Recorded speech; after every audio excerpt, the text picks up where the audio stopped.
안녕하세요. 송곡고등학교 유신입니다.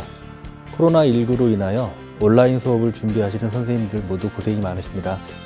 저희가 준비한 수업 영상이 온라인 수업을 진행하시는 선생님들과 집에서 실기 운동을 준비하는 학생들이 보면서 도움이 되었으면 좋겠습니다. 다양한 트레이닝 지도법과 실기 동영상을 보시고 집이나 다른 실내 공간에서도 충분히 홈 트레이닝으로 활용하실 수 있을 것 같습니다.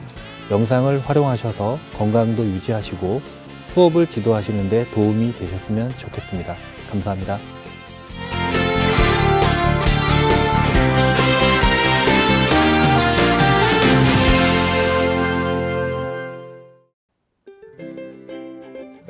안녕하세요. 서울 송곡고등학교 전문실기 강사 조재선입니다. 이번 시간에는 제2강 기술 트레이닝에서 첫 번째 시간으로 제자리 멀리뛰기에 대해서 배워보도록 하겠습니다. 첫 번째로 설명할 내용은 준비 자세에서 팔 동작에 대해서 알아보겠습니다. A 학생과 B 학생의 영상을 보면 두 학생의 동작이 비슷해 보이지만 미세한 차이가 있습니다. A 학생은 90도 안으로 각이 이루어져 있고 B 학생은 90도를 유지하고 있습니다. 이 각도의 의미는 A 학생보다 B 학생의 회전각이 크기 때문에 큰 힘을 사용할 가능성이 높다는 것을 보여줍니다. 큰 회전과 빠른 속도를 어울려 동작을 이끌어내면 튕겨져 나가는 속도가 향상됩니다.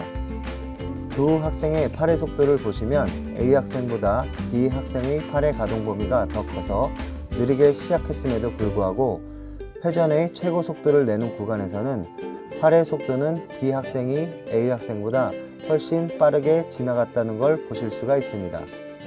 그만큼 B 학생의 도약 속도가 빠르다는 것을 의미합니다. 다음은 도약 자세에서 발 뒤꿈치 동작에 대해서 알아보겠습니다. 영상을 보시면 A 학생과 B 학생이 같은 자세를 취하고 있는 것 같지만 자세히 보시면 A 학생은 발 뒤꿈치가 떨어져 있고 B 학생은 발 뒤꿈치가 붙어 있는 걸 확인하실 수가 있습니다. 이런 동작이 나오는 이유는 A 학생이 B 학생보다 발목 유연성이 떨어지기 때문에 제머를 뛰려고 몸이 앞으로 나가려는 동작을 취할 때 발 뒤꿈치가 들리는 현상이 생기게 됩니다.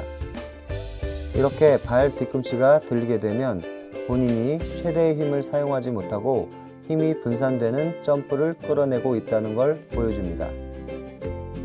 뒤꿈치가 바닥에서 떨어지는 것만으로 무릎을 끌어오지 못하는 2차적인 문제점이 생기고 발을 뻗을 수 없는 3차적인 문제점이 발생합니다. 그렇기 때문에 정확히 인지하여 숙달하고 넘어가야 하는 부분이라고 생각하시면 됩니다. 그 다음으로는 발목의 각도와 속도, 발목의 요령, 팔 스윙의 중요성, 발 뒤꿈치의 비밀에 대해서 알아보겠습니다. 먼저 점프 후의 각도에 대해서 분석해 보겠습니다. 점프 직후에 이어지는 도약 각도는 속도와의 상관관계가 매우 높습니다. 도약 각도에서의 속도가 좋은 친구라고 하면 도약 각도가 낮다고 하더라도 보다 멀리 뛸 수 있는 반면에 도약 각도에서의 속도가 느린 친구들의 경우는 스피드가 부족하여 상체가 들리는 현상이 나타나 점프의 각이 높게 형성되는 경우가 많습니다. 결국 그 말은 무엇을 의미하냐면 상체가 들림으로써 각이 높게 형성되어 속도를 유지하지 못하고 그만큼 빨리 떨어지기 때문에 멀리 뛸 수 있는 확률이 떨어지게 됩니다. 그렇다면 제머를 뛸 때 이상적인 각도는 몇 도일까요? 보통 투사체의 이상적인 각도는 45도를 이야기하지만 제자리 멀리뛰기는 조금 유사하면서도 보통 290cm 이상 뛰는 친구들을 보면 40도에서 45도 사이에 많이 포진되어 있습니다.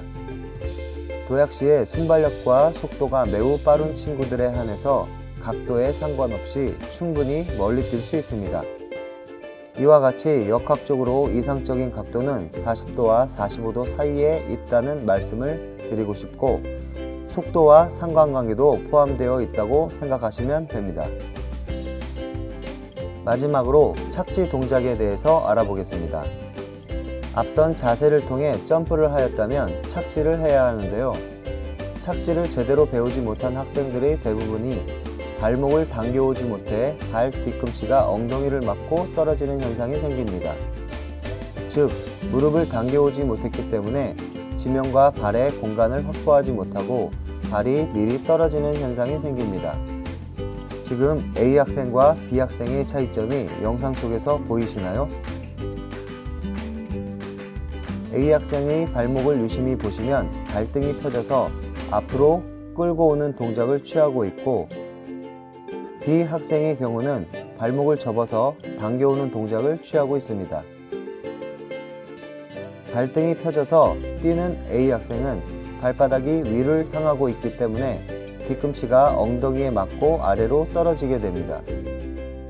반대로 발목을 접어서 당겨오는 B 학생의 경우는 발바닥이 후방을 향한 동작을 하면서 끌어오기 때문에 발을 엉덩이 밑으로 가져오는 동작이 수월해질 수밖에 없습니다.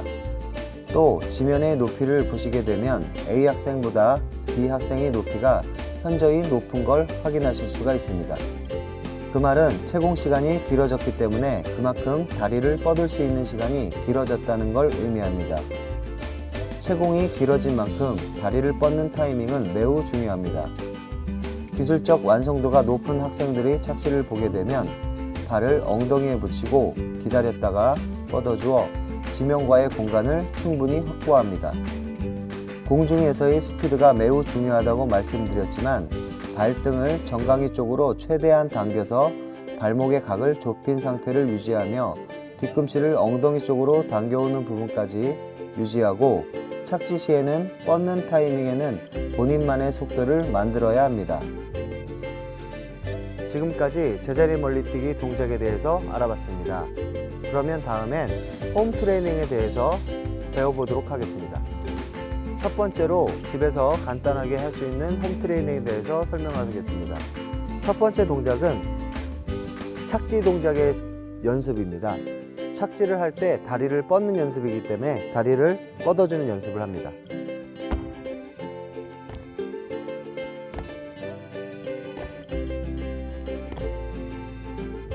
홈 트레이닝 두 번째 동작은 벽에 기대서 발바닥을 들어주는 상태에서 무릎을 구부리고 팔을 앞으로 힘차게 던져 숙이는 자세를 취하게 됩니다. 이런 동작을 반복해서 동작을 합니다.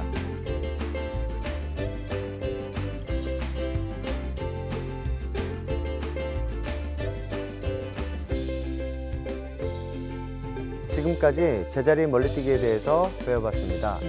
자신이 뛴 영상을 보면서 열심히 연습해서 좋은 기록을 내주시기 바랍니다.